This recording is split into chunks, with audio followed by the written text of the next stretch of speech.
Bonjour à vous tous. Je vous invite à aller dans le livre de Luc, où nous allons retrouver le passage qui parle du baptême du Seigneur Jésus-Christ. Ça se trouve dans Luc au chapitre 3, à partir du verset 21. L'évangile de Luc, chapitre 3, à partir du verset 21. Évangile de Luc, chapitre 3, verset 21.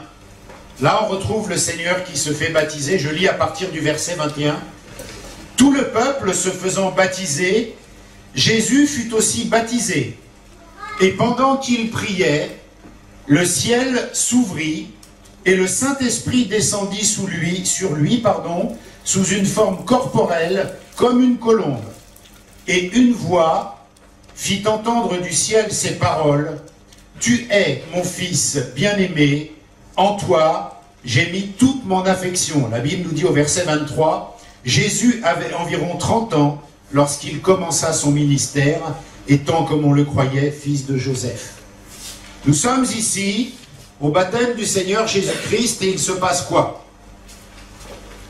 Pour nous, croyants, il y a des enseignements précieux. Et si nous voulons commencer à réfléchir sur ce que nous appelons la doctrine de la Trinité, mais qui n'en est pas une en termes de Trinité propre, nous avons ici le Père, le Fils et le Saint-Esprit. Nous avons ici un début de réflexion sur ce que représente, on a mis ce mot-là, c'est pas le mieux adapté, mais ce qui représente la Trinité. Ça nous donne l'occasion de réfléchir. Mais je ne veux pas qu'on réfléchisse là-dessus, c'était simplement pour, si vous avez des difficultés avec le fait de se dire, eh bien, le Père, le Fils, le Saint-Esprit, de mettre tout ça bien en cohérence dans nos têtes et dans nos cœurs, eh bien, sachez que déjà là, la Bible en parle. Il y a le Père, il y a le Fils et il y a le Saint-Esprit. Que se passe-t-il à ce moment-là? La Bible nous dit que le ciel s'ouvrit. Il y a un ordre chronologique. Le ciel s'ouvrit, l'Esprit descendit et une voix se fit entendre. Les choses se passent dans l'ordre. Les choses ne sont pas faites n'importe comment. Il y a d'abord le ciel qui s'ouvre, il y a l'Esprit qui descend et il y a une voix qui se fait entendre. Et cet ordre-là, il est important pour nous. Cet ordre-là, il est capital pour nous. Parce que les choses se font dans un ordre. Et si vous prenez les 3 évangiles qui sont appelés synoptiques, c'est-à-dire que les 3 évangiles, enfin les 4 sauf Jean, les synoptiques c'est Marc, c'est Luc et c'est Matthieu, ils disent tous la même chose. Le ciel s'est ouvert, l'Esprit est descendu et une voix s'est fait entendre. Il y a une différence, c'est la voix qui dit dans un évangile, celui-ci est mon fils bien-aimé, donc il s'adresse aux auditeurs, et un autre évangile dit, tu es mon fils bien-aimé, ça s'adresse à Jésus personnellement. Et là, nous pouvons puiser des enseignements qui sont importants pour nous. Et on va commencer par la première chose qui nous est donnée dans la parole, dans ce passage, le ciel s'ouvrit. Et nous retrouvons dans plusieurs endroits de la Bible, et notamment dans l'Apocalypse, c'est la même chose. Le ciel s'ouvre, l'Esprit descend, et une voix parle. Le ciel s'ouvrit, j'ai pris un passage de l'Apocalypse, dans Apocalypse 4, verset 1, la Bible dit, « Après cela, je regardais, et voici, une porte était ouverte dans le ciel. La première voix que j'avais entendue me parlait avec la force d'une trompette, dit alors, monte ici, je te ferai voir ce qui doit arriver par la suite. » La Bible nous dit dans ce passage-là qu'une porte s'ouvre dans le ciel. Ça, c'est la première condition pour que nous puissions commencer à avancer dans la communion avec la personne du Saint-Esprit, dans la vie de l'onction, dans la vie du croyant tout court. Il faut que le ciel s'ouvre. Et ce n'est pas d'une évidence première, totale. La Bible nous dit, si l'on ne croit pas en Dieu, eh bien le ciel s'est ouvert il y a 2000 ans. Jésus-Christ est venu sur terre. Jésus-Christ est venu, le ciel s'est ouvert, il a annoncé le message, l'évangile, la bonne nouvelle. On sait que depuis 2000 ans, le ciel est ouvert et que toute personne qui est intéressée par les choses de Dieu, toute personne qui veut s'occuper des affaires de Dieu, a la possibilité de le faire en levant la tête, parce que la Bible nous dit que le ciel est ouvert. Ça, c'est une condition qui est là, et elle est depuis 2000 ans présente. Donc, lever la tête et rencontrer Dieu est une chose possible. Quand je dis lever la tête, parce que c'est une référence au ciel. Le ciel, notre ciel, le ciel sur la terre des hommes, est ouvert. Ça, c'est la première condition. Mais, la Bible nous dit que le ciel est ouvert pour les personnes qui n'ont pas encore rencontré Jésus-Christ, bien évidemment, mais il est aussi ouvert, et a fortiori, pour nous croyants, et doublement. Et la première question que l'on doit se poser, est-ce que ton ciel aujourd'hui, est-ce que notre ciel en tant que croyant n'est pas de plomb? Est-ce que notre ciel n'est pas fermé? Bien que nous ayons l'absolue certitude, d'après la parole de Dieu, que le ciel est ouvert. Et la question importante à se poser ce matin, que l'on soit croyant ou non croyant, que l'on ait rencontré Jésus-Christ ou que l'on n'ait pas rencontré Jésus-Christ, est-ce que mon ciel est ouvert? Est-ce que mon accès à Dieu est possible? Est-ce que si je lève la tête, je vois le ciel ouvert et je peux entrevoir l'existence de Dieu? Et si je suis croyant, est-ce que mon ciel chrétien, je dirais, est ouvert, est accessible? Parce que nous pouvons venir à l'assemblée avec un ciel de plomb sur nos vies.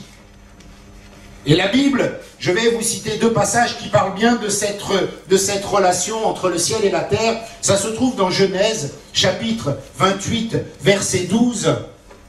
Qu'est-ce qu'il y a? Genèse, on va l'afficher. Chapitre 28, verset 12. C'est important de voir qu'il y a en permanence une interaction entre le ciel et la terre, et que c'est notre droit le plus biblique que de prétendre à cette relation entre le ciel et la terre. La Bible nous dit, il eut un songe, et voici une échelle était appuyée sur la terre, et son sommet touchait au ciel, et voici les anges de Dieu montaient et descendaient par cette échelle. Vous l'avez reconnu, on parle de notre ami Jacob. À un moment donné de sa vie, il fait un autel et il a cette vision-là. Il voit une échelle entre le ciel et la terre, et les anges qui montent et qui descendent, comme pour aller chercher les provisions du ciel et les donner à la terre, et monter de la terre au ciel, et la terre au ciel, et du ciel à la terre, etc. La Bible nous dit déjà dans l'Ancien Testament, cette relation est possible parce que le ciel est ouvert. C'est ce qui arrive à Jésus le jour de son baptême, le ciel s'ouvrit. Et vous allez voir que si c'est arrivé au Maître, ça doit nous arriver à nous, forcément. Si l'on va un petit peu plus loin dans le Nouveau Testament, dans Matthieu, chapitre 18, verset 18, on voit Jésus qui parle à l'apôtre Pierre et qui lui dit une chose importante. Je vous le dis en vérité, tout ce que vous lirez sur la terre sera lié dans le ciel, et tout ce que vous délirez sur la terre sera délié dans le ciel. Je ne sais pas si c'est exactement à Pierre d'ailleurs qu'il parle, mais peu importe, à ce moment-là.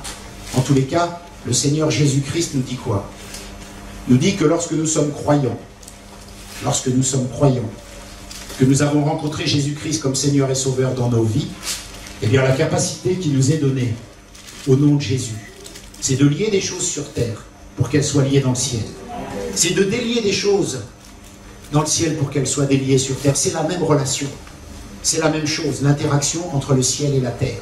Donc, en tant que croyant, le ciel est ouvert, mais il ne suffit pas de dire le ciel est ouvert, il faut en jouir de cette ouverture. Il faut qu'elle serve à quelque chose dans nos vies. Il faut que cette ouverture puisse avoir un impact dans nos vies. Parce que si je me contente de dire « le ciel est ouvert, c'est bien, je suis content, Dieu existe, ah merci, Dieu, salut, là-haut, ça va ?» La Bible nous dit que toi, en tant que croyant, tu dois avoir une interaction entre le ciel et la terre. Et que cette interaction, elle date depuis Genèse et elle arrive dans Matthieu. Tout ce que tu fais a un impact. Tout ce que tu fais sur terre, ça a un impact dans le ciel. Et la Bible nous dit que Jacob, déjà dans l'Ancien Testament, voyait les anges monter et descendre sur cette échelle entre le ciel et la terre. Le ciel s'ouvrit, et la question ce matin que nous devons nous poser avant d'aller plus loin, et je le répète, que nous soyons croyants ou pas, chrétien ou pas, converti ou pas, est-ce que mon ciel est ouvert? Si je n'ai pas rencontré Jésus-Christ dans mon cœur, si je n'ai pas rencontré le Seigneur Jésus-Christ, la Bible nous dit que depuis 2000 ans, le ciel est ouvert. Si je suis croyant et que j'ai rencontré Jésus-Christ, la Bible nous dit que non seulement le ciel est ouvert, mais que je dois avoir une relation permanente d'interaction entre ce ciel et cette terre. Et la Bible nous conforte. Dans le baptême de Jésus-Christ, la Bible nous dit « le ciel s'ouvrit ». Et les 3 évangiles nous disent la même chose, le ciel s'ouvrit. Mais vous allez me dire, Eric, c'est évident ce que tu nous dis. Oui, mais moi ce qui n'est pas évident, c'est est-ce que votre ciel est ouvert? Est-ce que nous avons tous bien pris conscience que le ciel est ouvert et que ce que je fais là peut avoir une action dans le ciel et vice-versa? Parce qu'il le dit à Pierre. C'est une condition qui ne nous permet pas d'aller plus loin si nous ne la remplissons pas. Une deuxième chose que nous voyons dans ce texte, la Bible nous dit le ciel s'ouvrit, soit, le ciel s'ouvrit, mais la deuxième condition, la deuxième chose, c'est que l'Esprit descendit. Il faut d'abord que le ciel s'ouvre et que l'Esprit descende. Et nous retrouvons ce genre de révélation divine aussi dans l'Apocalypse. J'ai pris un verset dans l'Apocalypse chapitre 1er, verset 10. « Je fus saisi par l'Esprit le jour du Seigneur et j'entendis derrière moi une voix forte comme le son d'une trompette. » Vous voyez, à chaque fois, il y a la même symbolique. Une voix, le ciel, l'Esprit. Et Jésus, le jour de son baptême, a vécu ces 3 choses. Et c'est important pour nous, ce n'est pas anecdotique. La Bible nous dit que pour qu'il y ait une nouvelle naissance dans nos vies de croyants, il faut que l'Esprit descende. Pour donner vie à notre esprit qui est mort aux choses de Dieu. L'esprit de quelqu'un qui ne connaît pas Dieu, n'a même pas conscience que Dieu existe et ne peut pas accepter ces choses-là tant que la puissance de l'Esprit de Dieu n'est pas venue opérer ce miracle de résurrection de l'Esprit pour passer des choses mortes de Dieu aux choses vivantes de Dieu. C'est ce que l'on appelle communément dans la vie des croyants la nouvelle naissance. Mais la nouvelle naissance, c'est une importance capitale. La nouvelle naissance, c'est pas j'accepte de croire que Jésus-Christ est le Fils de Dieu, qu'il est mort pour mes péchés et qu'il est ressuscité. Ça, c'est pas la nouvelle naissance. Ça, c'est la condition d'accès dans la nouvelle naissance. Parce que la nouvelle naissance, il y a un avant, il y a un après. Il n'y a plus la même personne avant et après. Et ce changement-là, il est miraculeux. Ce changement-là, il est divin. Il faut que l'Esprit descende et que s'opère cette nouvelle naissance. Du personnage que j'étais, je ne suis plus ce personnage. Qu'est-ce qui se passe dans Jean chapitre 3, verset 1? Notre ami Nicodème, Jean Blaise en a parlé dimanche. Mais il ne comprend rien, le gars, de ce que Jésus lui dit. Et c'est pas de sa faute, c'est normal. Il lui dit, est-ce qu'il faut que je retourne dans le ventre de ma mère pour naître à nouveau? Moi qui suis déjà avancé, alors tu peux mettre un peu plus de versets, hein, c'était pour situer la référence biblique simplement, mais vous lirez, c'est le passage de Nicodème. Et Jésus lui dit, il faut que tu naisses de nouveau. Mais c'est spirituellement qu'on parle de ces choses. Et qu'est-ce que ça veut dire, une nouvelle naissance? Et je crois que ce matin, il est vraiment capital que nous nous interpellions aussi. Suis-je vraiment né de nouveau? Et ce n'est pas une insulte, ce n'est pas une offense que de se poser cette question. Et ce n'est pas un jugement que de dire, mon frère, ma sœur, est-ce que tu es né de nouveau? C'est simplement une analyse personnelle pour voir où en est ta vie chrétienne, ta vie de croyant. Est-ce que tu as vécu cette expérience miraculeuse, divine, qui ne peut être faite que par la puissance du Saint-Esprit, parce que l'Esprit est descendu, et de mort que tu étais aux choses de Dieu, tu es ressuscité de vivant aux choses de Dieu. Ça, c'est la nouvelle naissance. Et soit tu as vécu cette expérience et tu es qualifié pour la suite, soit tu n'as pas vécu cette expérience et il faut la vivre. Et malheureusement, nous avons dans les assemblées, en général dans le monde, beaucoup de gens qui ne sont pas nés de nouveau. Et ce n'est pas une offense. C'est un enseignement biblique qui nous donne la capacité de réfléchir sur ça et d'aller plus loin dans notre vie chrétienne. Parce que là, nous apprenons des choses qui sont des clés pour nous. Il faut que le ciel s'ouvre. Ok, on vient d'en parler. Mais il faut que l'Esprit descende. Amen. Et l'Esprit ne descend pas n'importe comment. Et quand l'Esprit descend, il ne se passe pas n'importe quoi. C'est une véritable puissance. Vous verrez que Jésus, c'est ce jour-là qu'il est parti pour son ministère. Revêtu, chargé d'une onction particulière. L'Esprit est descendu sur lui. Amen. Et le jour où nous nous sommes convertis, si nous nous sommes convertis, l'Esprit de Dieu doit avoir changé le vieil homme. Amen. Doit avoir changé la vieille femme. Amen. Il doit y avoir un avant, un après. Évidemment, tout le monde n'a pas été dealer de drogue et tout le monde ne peut pas avoir un avant flagrant et un après moins flagrant, mais il doit y avoir une nouvelle créature. Ce que je faisais avant, qui n'était pas conforme à la volonté de Dieu, je ne peux plus le faire. Pas parce que je n'en ai pas la capacité, mais parce que la puissance de l'Esprit de Dieu m'empêche de faire ces choses-là, vu que je suis né de nouveau et que j'ai d'autres échelles de valeur. Et la force pour résister à cela, nous allons voir, nous est donnée par la puissance du Saint-Esprit. Nous sommes le mardi dans l'étude du jour de la Pentecôte, du Saint-Esprit. Voilà, nous sommes en plein dedans. Si tu as vécu ça, tu es qualifié pour la suite. Si tu n'as pas vécu ça, il faut le vivre. Et ce matin, c'est possible. Ce matin, c'est possible. Nous ne sommes pas des religieux. Nous ne sommes pas des gens qui, disons, connaître Dieu et avoir une religion évangélique, ce que vous voulez. La Bible dit que nous devons être nés, être nés de nouveau. De nouvelles créatures, ça veut dire quelque chose d'énorme. C'est pas le vieux Jean Blaise, il est toujours le vieux Jean Blaise. Ou le vieil Éric est toujours le vieil Éric. Non, c'est un homme nouveau, une nouvelle créature. Il doit y avoir des fruits, il doit y avoir des marques de ce changement. Ça doit produire quelque chose, ça doit se voir. Il doit y avoir quelque chose qui était et quelque chose qui n'est plus.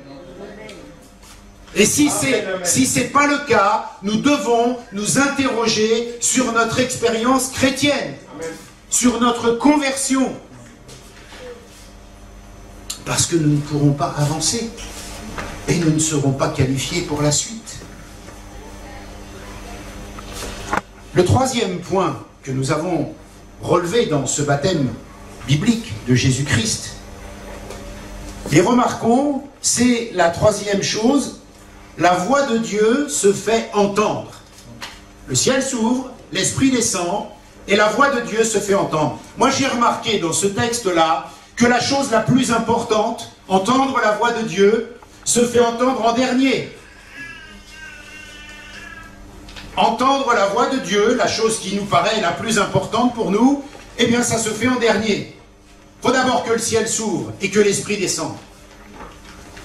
Et on n'aurait pas envie de ça parce qu'on voudrait tout de suite entendre la voix de Dieu. J'ai repris un verset dans Apocalypse 21, chapitre 3, qui dit « J'entendis une voix forte venant du ciel qui disait « Voici le tabernacle de Dieu parmi les hommes. Il habitera avec eux, ils seront son peuple, et Dieu lui-même sera avec eux, il sera leur Dieu. » J'entendis une voix forte venant du ciel. Il y a toujours une voix, un ciel qui s'ouvre et l'Esprit quelque part. Et pour entendre la voix de Dieu, eh bien, il semble que ça arrive en troisième point, après le ciel qui s'ouvre et après l'Esprit qui descend. Et moi, ça ne me paraît pas normal. Je voudrais entendre la voix de Dieu en premier. Mais la Bible semble dire que je ne peux pas entendre la voix de Dieu si le ciel ne s'est pas ouvert et si l'Esprit n'est pas descendu. Et nous allons voir cela en nous rapprochant de Jésus. C'est dans l'Esprit qu'on entend la voix de Dieu. Parce que Dieu est Esprit. Et il faut que ceux qui l'adorent, l'adorent en esprit, en vérité. Puisque Dieu est Esprit, je vais entendre la voix de Dieu en esprit. Si mon esprit n'est pas né de nouveau aux choses de Dieu, je n'entendrai pas la voix de Dieu. Je ne sais pas de qui j'entendrai la voix, du diable, de mon voisin, ma voisine, mais certainement pas la voix de Dieu. Puisque la voix de Dieu est une folie pour ce monde. La voix de Dieu, c'est un truc de fou pour les gens d'aujourd'hui. Une folie. Et il n'y a qu'un esprit renouvelé qui peut entendre la voix de Dieu lui parler. Et il n'y a qu'une nouvelle créature qui peut entendre ce que Dieu a à lui dire, dans le sens où nous le voyons là. Et ce matin, nous voyons qu'au baptême de Jésus, il y a une voix à double écho. Je vous ai fait remarquer tout à l'heure que la Bible disait « Tu es mon fils bien-aimé, celui-ci est mon fils bien-aimé. » Alors, on parle à qui? Il y a un passage plus pour Jésus-Christ lui-même, et il y a un passage pour les gens qui sont autour. C'est une voix, une attestation du ciel à double écho. Il y a un écho pour Jésus personnellement, et il y a un écho pour les gens qui sont autour, pour les gens qui sont là à assister au baptême. Il y a d'abord une communication privée entre Jésus et le Père. Tu es mon fils bien-aimé. Et ça nous est révélé dans le psaume 2, verset 7, où il est dit quelque chose qui ressemble à ça pour Jésus. Ouais, je crois que c'était ça. Qu'est-ce qu'on trouve dans les psaumes dans l'Ancien Testament?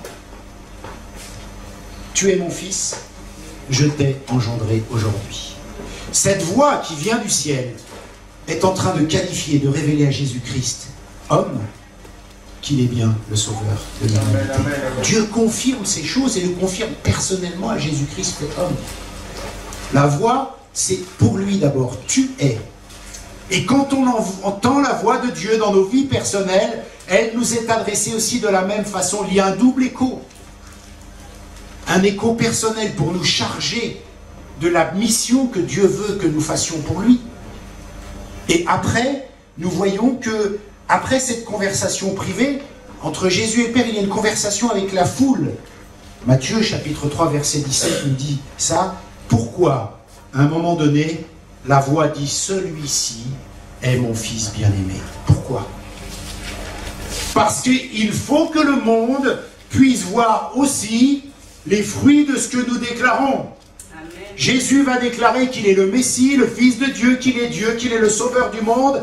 Il a reçu ça de Dieu, la voix lui a dit personnellement, mais les gens qui sont autour de lui doivent aussi voir cela. C'est pour cela que lorsque nous nous réunissons, que nous annonçons l'évangile, eh bien Dieu parle, Dieu guérit pas assez souvent à notre goût, mais Dieu le fait quand même, parce qu'il faut aussi que les gens qui ne connaissent pas Dieu puissent voir que c'est un Dieu de miracles et que ce qu'il dit est la vérité. Donc il y a une révélation personnelle pour Jésus, mais il y a une révélation pour la foule autour pour qu'ils puissent voir que ce que Dieu dit est vrai. Et l'Esprit qui est là, le même Esprit qui ressuscite à Christ, le même Esprit qui est en nous, le même Esprit qui est là aujourd'hui, charge Jésus, le remplit d'une mission en lui révélant. Il le savait, mais je veux dire, c'est en tant qu'homme là, c'est une autre dimension. Il le charge de ça et il lui donne la capacité. Notre relation avec Dieu pour entendre sa voix doit être construite sur ce modèle. Le ciel doit s'ouvrir, l'Esprit doit descendre. Pourquoi nous insistons avec Jean Blaise depuis quelques semaines sur « Attendez à Jérusalem de recevoir la promesse ».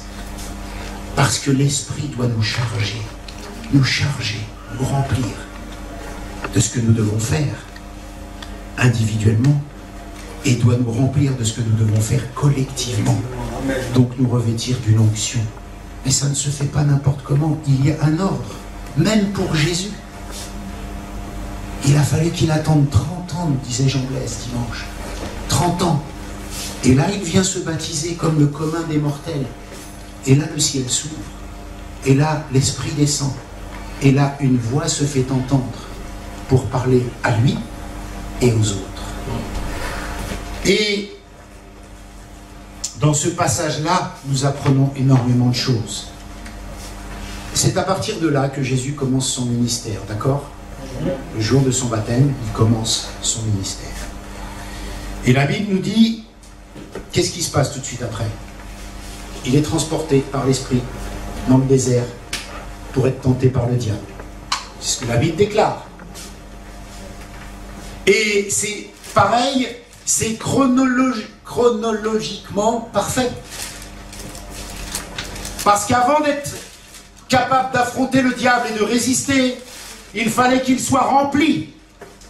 Il ne pouvait pas le faire sans donner ce signe, sans être rempli de la puissance du Saint-Esprit. Il y a un ordre divin, là aussi.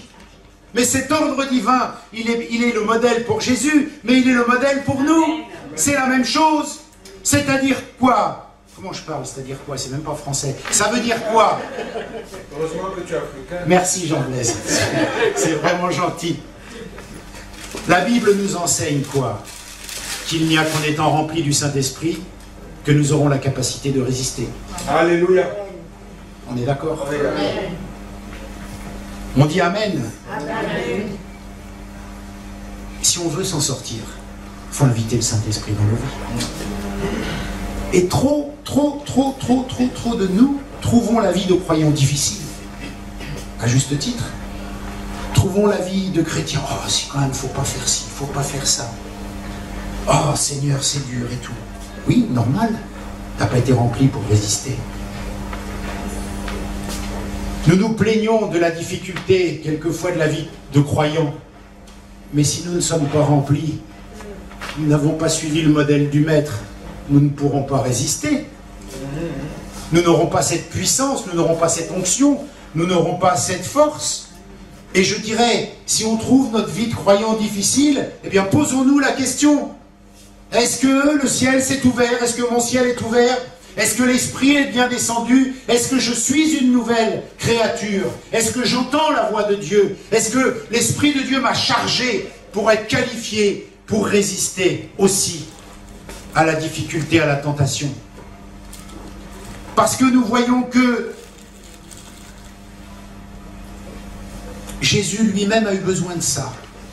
Et nous, nous n'en aurions pas besoin. Le Maître a eu besoin d'être rempli. Et nous n'en aurions pas besoin. C'est pas possible. Nous ne sommes pas plus que le Maître, dit la parole de Dieu. Et par là où il est passé, nous devons passer, c'est le modèle. C'est lui qui donne la note. Et si on comprend que l'Esprit de Dieu nous donne la capacité de résister, et si nous n'avons pas la capacité de résister, nous comprenons qu'il nous manque réellement quelque chose. Pourquoi nous insistons tant sur cette relation avec la personne du Saint-Esprit? D'abord parce qu'il est capital de comprendre que c'est une personne. Si nous insistons tant sur la relation, sur la communion avec le Saint-Esprit, si nous insistons tant sur la vie nouvelle qu'il y a d'être né de nouveau, si nous parlons tant du jour de la Pentecôte, il y a des raisons, parce que la Bible nous enseigne que c'est le chemin pour arriver à la victoire. La Bible dit que nous sommes plus que vainqueurs. Mais c'est absolument impossible si nous ne sommes pas remplis du Saint-Esprit. La Bible nous dit que ce revêtement-là, cette promesse qui s'accomplit, nous donne la capacité tout court, la puissance. Non seulement la capacité de résister, mais la puissance tout court. L'onction de Dieu. Et je dirais que Jésus a dit cela, et c'est un verset qui est quand même un peu inquiétant parce qu'on a du mal. En vérité, je vous le dis, celui qui croit en moi fera aussi les œuvres que je fais, et il en fera même de plus grandes parce que je vais vers mon Père. Jean chapitre 14, verset 12. Jésus est en train de dire là, ça m'a toujours traumatisé ça, Jésus est en train de dire, non seulement vous ferez les œuvres que j'ai faites moi, non mais vous imaginez, mais vous en ferez encore des plus grands. Amen. Amen. Est-ce qu'on peut réfléchir un instant à ce que dit le Seigneur Jésus-Christ? Il dit non seulement vous ferez les œuvres que j'ai faites, mais vous en ferez des plus grandes. C'est Jean chapitre 14, verset 12. Et attention, dans cette déclaration-là, il y a l'équilibre de Dieu. Pourquoi? Parce qu'il ne s'agit pas d'être toujours vainqueur au sens, chaque fois que je parlerai à quelqu'un de Dieu, il se convertira. Chaque fois que je prierai un malade, pour un malade, il sera guéri. Chaque fois que j'aurai un problème, instantanément, la solution sera trouvée. La Bible nous enseigne non. que la puissance qui nous charge, elle nous charge d'une onction particulière, celle du Saint-Esprit, pour résister aux tentations, bien évidemment, comme Jésus a résisté au diable dans le désert, mais pour aussi nous donner une force surnaturelle pendant l'épreuve de tenir. Et encore plus fou, d'être quelquefois réjouis pour les persécutions que nous subirons.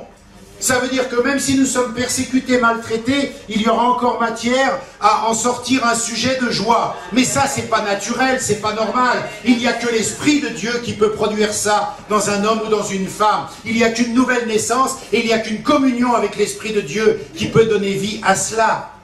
C'est pas la peine de déclarer, de confesser, de chasser, de lutter. Non, c'est l'onction qui nous enseignera toute chose. C'est l'onction qui nous amène. C'est l'onction qui nous charge. Ce jour-là, l'onction a chargé Jésus pour sa mission personnelle. Et elle l'a chargé de puissance pour que le monde voie qui il était. Nous ne pouvons pas faire l'économie de ces expériences-là. Et peut-être que dans l'assemblée, ou dans les assemblées, il y a des personnes qui n'en sont pas du tout au même moment, au même stade de leur vie chrétienne. Peut-être que pour quelqu'un, le ciel, oui, c'est bien ouvert, ok, mais l'esprit n'est pas descendu. La nouvelle naissance ne s'est pas opérée. Et peut-être qu'il y a d'autres personnes, le ciel est ouvert, l'esprit est descendu, mais ils ne veulent pas y aller parce qu'ils n'ont pas réalisé que c'était la puissance qui leur donnait la capacité de résister ou la puissance d'exercer. Alors il faut qu'à chacun de nous, au stade où nous en sommes, eh bien, nous trouvions par la puissance de Dieu l'occasion de répondre à cela, de répondre à cette onction qui vient sur nous et qui nous enseigne toutes choses. Et je vais prendre pour finale la parole de Dieu dans Actes des Apôtres, chapitre 2, verset 39. Je ne sais pas si je te l'ai donné, mais si tu peux le trouver, c'est bien. Autrement, je vais le lire. Mais Acte 2, hein, ça nous parle tous.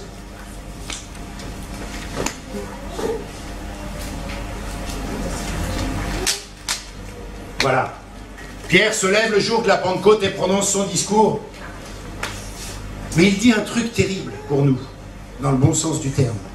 Car la promesse est pour vous, pour vos enfants et pour tous ceux qui sont au loin, en aussi grand nombre que le Seigneur notre Dieu les appellera. On peut s'arrêter un instant. L'onction du Saint-Esprit qui a rempli Jésus-Christ le jour de son baptême. L'onction qui a été déversée sur les apôtres le jour de la Pentecôte est la même que celle qui est dans toi, en moi, que celle qui est, c'est la même. Le même esprit qui ressuscite à Christ a établi sa demeure en chacun de nous. Amen. Ah Seigneur, merci. Alléluia. Seigneur, déborde. Seigneur, remplit. Le même esprit qui ressuscite à Christ a établi sa demeure en moi, nous dit la parole de Dieu. Waouh!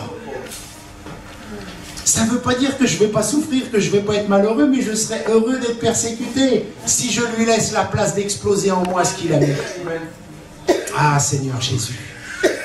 Le même esprit, c'est pas un autre, hein. Il n'y a pas 3 esprits ou 4 ou 5, c'est le même. Le même qui a permis à Pierre de dire je n'ai rien, mais ce que j'ai je te le donne. Au nom de Jésus, lève-toi et marche, jette ta béquille, Jean Blaise. C'est le même esprit. Il est en nous. Et nous on se dit, est-ce que j'ai reçu quelque chose pour servir Dieu? Est-ce que je n'ai pas reçu quelque chose pour servir Dieu? Et la Bible nous dit que, acte 2, c'est pareil, c'est un double écho. Pourquoi? C'est la même chose. Ça a parlé à Jésus-Christ le jour du baptême et ça a parlé aux gens autour. La Pentecôte, acte 2, c'est la même chose. Chacun des apôtres a reçu une langue de feu. Chacun des disciples a vécu une expérience personnelle où l'onction, où l'Esprit de Dieu, où la promesse les a chargés personnellement. Mais c'était valable pour tous les gens autour, parce que la Bible nous dit qu'ils les entendaient louer Dieu dans leur langue, ils glorifiaient Dieu, etc. Les gens autour, les gens qui n'étaient pas avec les 120 dans la chambre haute, ont reçu quelque chose pour eux aussi, parce que ça leur a servi de signe, ça leur a attesté quelque chose. Pareil. Et la Bible dit, baptême de Jésus, pareil. Acte 2 de la Pentecôte, pareil. Dans ta vie personnelle, pareil. c'est la même chose qui doit arriver. Amen. Le double écho doit se produire. C'est-à-dire que dans ta vie personnelle, la promesse est pour toi personnellement, individuellement, mais elle l'est aussi collectivement par les signes et les fruits que tu vas manifester. Amen.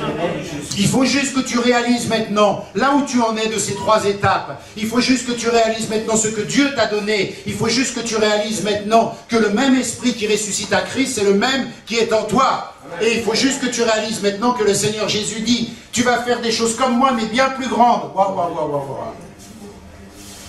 On le dit, mais franchement, on n'y croit pas. Allez, qui y croit à fond? À fond, hein? Dans le genre à fond. Orgueilleux. Non, vous avez raison. Vous avez raison. Parce que c'est la promesse, parce que c'est ce que dit la parole de Dieu. Et nous avons raison de croire ça, parce que c'est fondé dans les Écritures, c'est biblique. Et il faut juste que nous puissions le libérer en nous. Il faut juste que ça sorte. Il faut juste que nous vivions cela. Il faut juste enclencher ces choses-là. C'est juste cela. Parce qu'autrement la Bible serait menteuse. Elle nous dirait des trucs qu'on ne pourrait jamais vivre, jamais faire. Ce serait n'importe quoi la parole de Dieu. Le Seigneur te dit, tu peux faire des choses bien plus grandes que moi et tu ne pourras jamais les faire. Bon, c'est bon, Seigneur. Tu vois? Non, nous avons ça en nous. Et ce double écho doit se produire dans ma vie personnelle. Pour moi personnellement et collectivement. On va aller dans ce passage du Deutéronome, chapitre 30, versets 11 à 14. Deutéronome, chapitre 30, versets 11 à 14. Je vais peut-être me le chercher moi aussi parce que c'est un peu plus long ce que je voudrais vous lire, enfin un peu plus long que ce qu'elle affiche.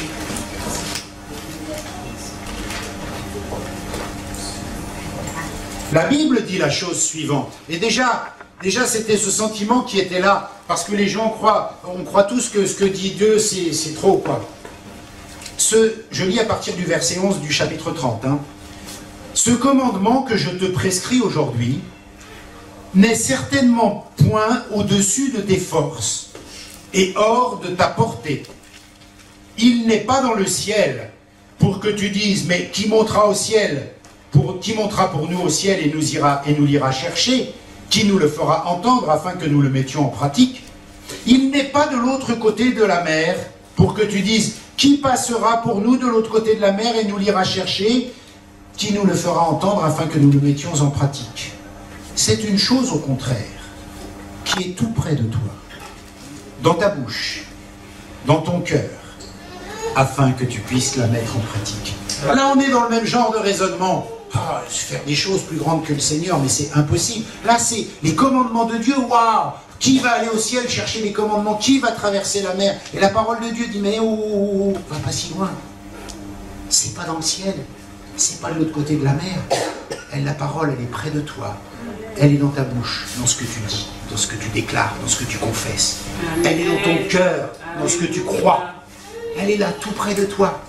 T'en vas pas à Marseille. C'est là, dans ta bouche, dans ce lieu, dans le bateau. Amen. La parole de Dieu, elle est là. Alléluia. Et c'est la même attitude que nous avons face aux promesses de Dieu, face à la vie du Saint-Esprit. Et je dirais que nous devons bien ce matin réfléchir, là où nous en sommes. Est-ce que mon ciel est ouvert? Est-ce que je suis né de nouveau? Est-ce que j'entends la voix de Dieu? Je ne sais pas quelle étape. Certains vont répondre étape 2, étape 3, étape 1, peu importe. Mais à quoi devons-nous nous attendre? Parce qu'on attend ce jour. On soupire après la promesse. À quoi devons-nous nous attendre? Des langues de feu qui vont venir au-dessus de nos têtes? Je ne sais pas. Quelque chose qui vient d'en haut? Quelque chose qui va nous dépasser? Je ne sais pas. Mais il faut qu'on arrive à déclarer cette parole d'Actes chapitre 15 verset 28 des apôtres. En effet, il a paru bon au Saint-Esprit et à nous de ne pas vous imposer d'autre charge que ce qui est nécessaire. Vous entendez, enfin vous lisez comment il parle. Genre c'est vraiment quotidien, tranquille. Il a paru bon au Saint-Esprit à nous, on a discuté avec le Saint-Esprit, tous les deux on est d'accord. Ils ont un tel degré de communion. Ils ont une telle relation que pour eux c'est normal. Oui, il a paru bon, le Saint-Esprit à nous. Vous imaginez que nous, on puisse s'exprimer comme ça, qu'on ait une telle relation de proximité avec la personne du Saint-Esprit. Mais oui, on doit pouvoir le faire. C'est promis. On doit pouvoir déclarer ces choses-là comme il le déclarait. Il a paru bon au Saint-Esprit et à nous de faire comme cela et de ne pas faire comme cela. La même onction qu'ils ont reçue est la nôtre. Amen. La vraie question, qu'allons-nous en faire? Est-ce qu'on va la libérer? Est-ce qu'on va attendre la langue de feu et pas bouger? Ou est-ce qu'on va se dire, oh, oh, oh, oh, je suis le temple du Saint-Esprit. Moi, le ciel s'est ouvert. Je le sais. J'ai accepté Jésus-Christ comme Seigneur et Sauveur. Moi, le ciel s'est pas ouvert, mais apparemment il est ouvert, donc je peux peut-être en profiter. L'Esprit de Dieu est bien descendu. Oui, bah pas chez moi. Chez lui, oui. Est-ce que je veux vivre cette expérience-là? La troisième chose, est-ce que je suis qualifié pour entendre la voix de Dieu? Si j'ai fait l'expérience de ces étapes-là, oui, je suis qualifié pour entendre la voix de Dieu. Et à partir de ce moment-là, ce n'est plus une question à se poser chronologique, c'est simplement de libérer l'expérience. C'est pas la peine d'attendre des langues de feu, c'est déjà là, c'est déjà en nous. C'est déjà acté, c'est déjà scellé du Saint-Esprit. La promesse, elle est déjà venue sur nos vies. Elle nous a déjà remplis de notre mission particulière et d'une capacité d'onction pour ce qui est autour de nous. C'est déjà là, il faut le libérer. Il faut le libérer. Je ne crois pas qu'il faille attendre une expérience surnaturelle avec des langues de feu, puisque nous avons vécu, pour la majorité d'entre nous, cela. Mais si vous ne l'avez pas vécu, ce n'est pas vraiment un problème. Le problème, ça serait de dire je ne l'ai pas vécu et je ne veux pas le vivre. Mais si vous ne l'avez pas vécu et que vous voulez le vivre, c'est un cadeau de Dieu. Il est mort pour ça, le Seigneur Jésus-Christ à la croix, pour que le ciel s'ouvre, pour que l'Esprit descende, vous régénère face de vous une nouvelle créature qui compreniez les choses de Dieu et que vous entendiez par la suite, puisque vous êtes revêtus de cette puissance particulière, que vous entendiez la voix de Dieu. Voilà ce que je voulais partager avec vous ce matin. Faut-il être parfait pour vivre cela? Mais écoutez, il ne me semble pas. Parce que certains disent, ouais, vivre la vie de l'esprit, rentrer dans les dimensions de l'esprit, il faut quand même être super balèze dans la foi, tout ça. Ouais, et ben moi je ne crois pas du tout. Je crois même que c'est elle qui vous transforme en parfait. Alléluia. Parce que quand on voit l'apôtre Pierre, on en a parlé suffisamment, tout peureux, trahissant Jésus, il est rempli. Il se lève devant une foule. C'est l'onction qui l'a transformé. Le bonhomme, il n'a pas changé, lui. Hein. C'est l'onction qui l'a changé. C'est l'Esprit de Dieu qui l'a changé. Et remarquez que quand il a été transformé, c'était au moment le plus vilain de sa vie. Hein. Il trahissait Jésus. Hein. Donc, il n'y a pas besoin d'être parfait, ni d'être un bon chrétien, ni d'être une bonne chrétienne, pour dire, ah, je vais attendre d'abord d'être un bon chrétien pour recevoir ce que Dieu veut. Non, parce que plus tu vas recevoir vite, plus tu auras la capacité à résister, plus tu auras la capacité à changer, plus tu auras la capacité à être transformé. Et si tu attends, tu perds du temps parce que tu n'auras pas cette capacité à pouvoir enclencher de la part de Dieu ce changement. Mais pour cela, il y a aussi des règles. On a vu qu'il y a des règles de chronologie, mais il y a aussi des règles. Il faut être clair avec la personne du Saint-Esprit. L'Esprit de Dieu est une personne. Il faut entretenir une communion, une relation avec le Saint-Esprit. On peut dire, on peut discuter théologiquement, c'est pas une personne, tralala. Moi j'ai des éléments dans la Bible qui me le disent et j'ai fait cette expérience-là. Amen. Maintenant, il y a des gens qui ne veulent pas croire ça, ben, il y a d'autres possibilités de vivre leur foi, c'est vrai. Mais en tous les cas, pour vivre cette onction-là, c'est ce que déclare la parole de Dieu. Amen. Il faut entretenir une communion avec la personne du Saint-Esprit aussi, parce que la Bible nous le demande. Et Jésus lui-même dit, attention, hein, moi je vais partir, je vais au ciel, hein, et je ne serai plus avec vous. Hein. Donc c'est l'autre consolateur qui va venir pour me remplacer. Hein. Vous n'aurez que lui, hein, parce que moi je suis parti. Hein. Je paraphrase en langage moderne, mais ça veut dire exactement ça. Ça veut dire qu'on le veuille ou non, nous les chrétiens de 2017, nous n'avons que la personne du Saint-Esprit pour être en communion. Puisque Jésus n'est plus là physiquement en tant qu'homme comme il l'était avec ses disciples. Alors je prends ou je laisse. Mais je ne peux pas avancer plus si je laisse. Et n'écoutez pas cette voix du diable qui pourrait vous dire non mais faut être vachement balèze dans la foi pour vivre tout ça. Il faut attendre d'être bien, il faut attendre si. Non. C'est cette onction-là qui va nous transformer. C'est cette onction-là qui va nous changer. Voilà ce que je voulais partager avec vous ce matin. Ça va dans la lignée de ce que nous voyons en ce moment aussi le mardi. Mais pour être des chrétiens acteurs, des croyants qui nous engageons, eh bien il faut que nous soyons revêtus. Il y a tout un tas de gens qui sont, et il n'y a aucun jugement, toujours en échec, mais on s'aperçoit qu'il n'y a pas de vie de l'esprit. Il n'y a pas de baptême de l'esprit, il n'y a pas de communion avec l'esprit, c'est normal. La qualification qui nous rend plus que vainqueurs sur l'épreuve, elle n'est pas là.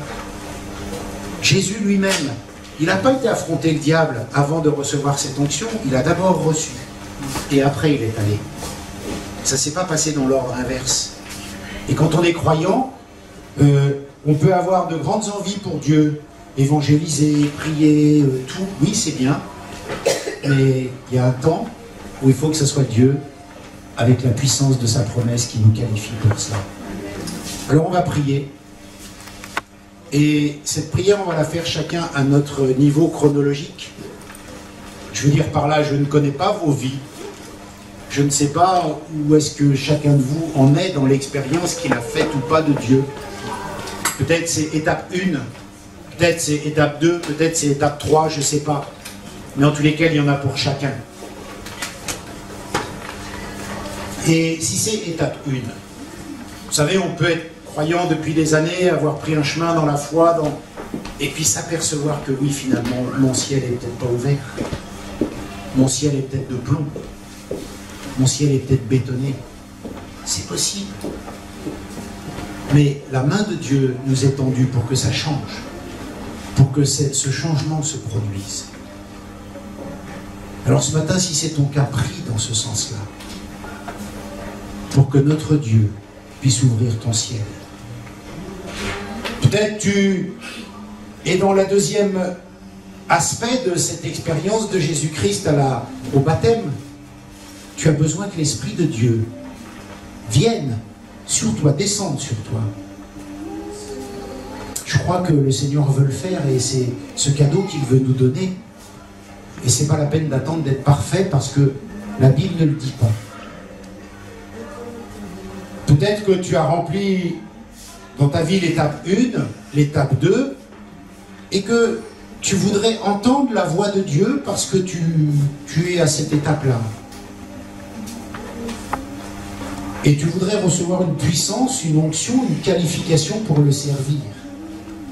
Je crois que le Seigneur a parlé ce matin à une personne, mais je crois que la pensée reste la même. À un moment donné, il n'est pas question de se demander ce que j'ai reçu ou de ce que je n'ai pas reçu, puisque je l'ai reçu. Mais c'est comment je vais le mettre en action. Comment je vais agir à mon niveau. Est-ce que je vais libérer cette puissance qui est en moi? Alors je ne sais pas si je vais devenir Billy Graham demain matin, mais ce n'est pas ça qui compte. Est-ce que je vais libérer ce que Dieu a mis en moi ou pas? Est-ce que j'y crois? Est-ce que j'y crois pas? On ne va pas attendre des langues qui viennent au-dessus de nos têtes de l'extérieur, puisque l'Esprit est en nous, dit la parole de Dieu. Ça viendra de l'intérieur. Si nous sommes nés de nouveau, si notre vie a été changée, transformée. Alors nous voulons prier ce matin tous ensemble. Peut-être que je vois des visages nouveaux, je ne connais pas tout le monde, peut-être que vous êtes chrétien ou pas chrétien. Si vous n'êtes pas chrétien, c'est peut-être l'occasion d'accepter Jésus-Christ comme Seigneur et Sauveur dans vos vies. Je ne sais pas, je fais un appel aussi. Si vous voulez que Jésus-Christ, que le ciel s'ouvre, parce qu'il est ouvert, mais qu'il s'ouvre, parce que vos yeux spirituels sont fermés, eh bien, acceptez ce matin Jésus-Christ comme Seigneur et Sauveur aussi dans vos vies, afin que le ciel s'ouvre. Et peut-être que vous avez reconnu Jésus-Christ comme Seigneur, comme Sauveur, mais que cette expérience, cette vie de l'Esprit, toute cette dimension-là ne vous est pas familière, coutumière. Eh bien, ce matin, levez la tête vers le ciel.